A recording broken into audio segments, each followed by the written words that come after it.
Hello guys, this is current affairs analysis for 14th February 2019, and the first important news I've found from today's paper was regarding the Rafale deal.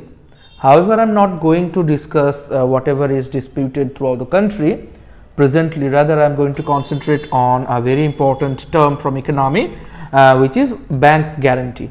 What is a bank guarantee? From its name you can understand that this is a guarantee given by the bank to the vendor, and the bank is giving this guarantee on behalf of the borrower.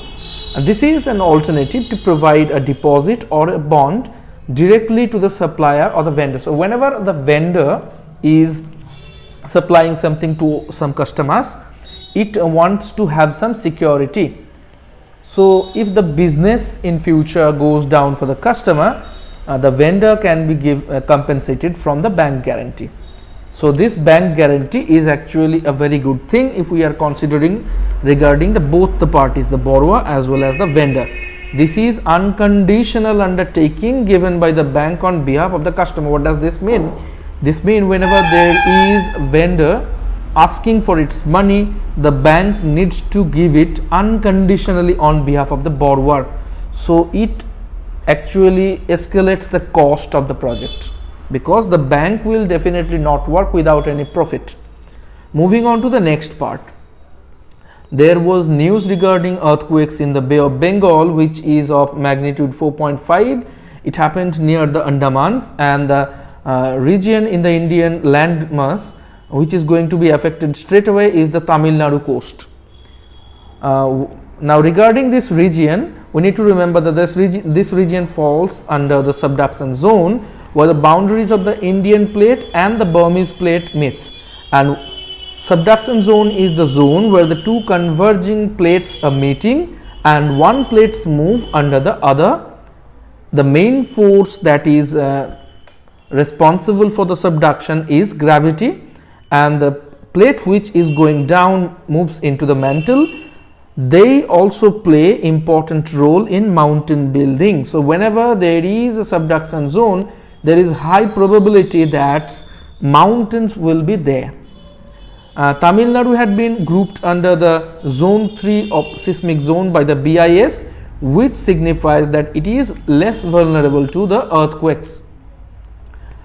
Here is this diagram.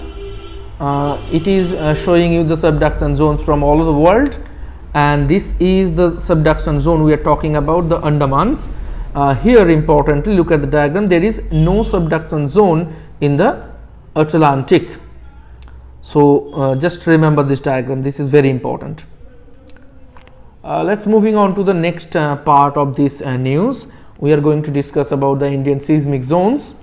Bureau of Indian Standards in the 2002 divided Indian states and Indian territories into 4 zones: Zone 2, Zone 3, Zone 4 and Zone 5. Now Zone 5 signifies most active seismic part, and it consists of the northeast part of India, the whole northeast actually, the parts of Jammu and Kashmir, Himachal Pradesh, Uttaranchal, Rann of Kutch, North Bihar and Andaman and Nicobar. So if we draw the India, then this northeast part belongs to the Zone 5, that is very active seismically.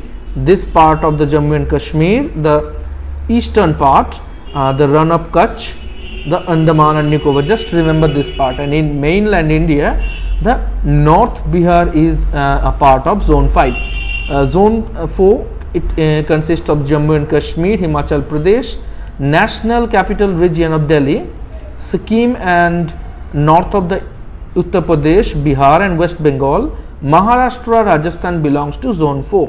Zone 3 consists of this part, Kerala, Lakshadweep, central belt of India, this part, Andhra, Karnataka and Tamil Nadu. The remaining part of the country belongs to Zone 2. So just remember this, that Bureau of Indian Standards has classified this in the year 2002.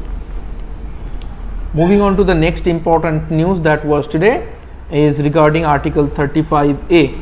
There is an unrest going in Jammu and Kashmir. So what is Article 35A? It empowers the state legislature of Jammu and Kashmir to define its permanent residents and provide them with some special rights and privileges.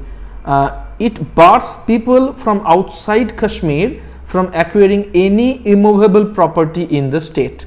This is very important. If you are not from Jammu and Kashmir itself, you cannot own any immovable property in that state. It was added to the constitution through a presidential order in the year 1954. Now, president gives this order which was authorized by the article 370. So, president does have the power to give a presidential order regarding this article 35A. So, we need to talk about bit of the background for this article 35A, how did it evolve and what was the reason. So, before 1947, Jammu and Kashmir was a princely state, and the people of the princely states were state subjects and not the colonial subject under the British rule. Kashmir for Kashmiri was a movement by the Pandit communities which are very renowned in the Kashmir region, and this was in the early of the 20th century.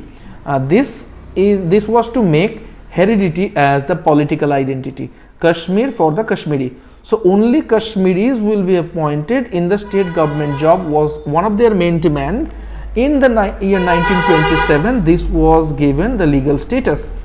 26th October 1947, Kashmir was a part of the Indian Union. Maharaja ceded control over the defense, external affairs and communications to Government of India, and article 370 was formalized and Jammu and Kashmir was given the status of a special category state. Presidential order after 1952 Delhi agreement, it was agreed that Indian citizenship is to be extended to all the residents, but state also can legislate over the rights of the permanent resident. So, however, there is some special rights and privileges of the Jammu and Kashmir permanent residents. Government of India will extend Indian citizenship to all the residents of Jammu and Kashmir, and as a result of this 1952 Delhi agreement, there was a presidential order in 1954 which inserted article 35A in our constitution. Moving on to the next important topic, there is none for today.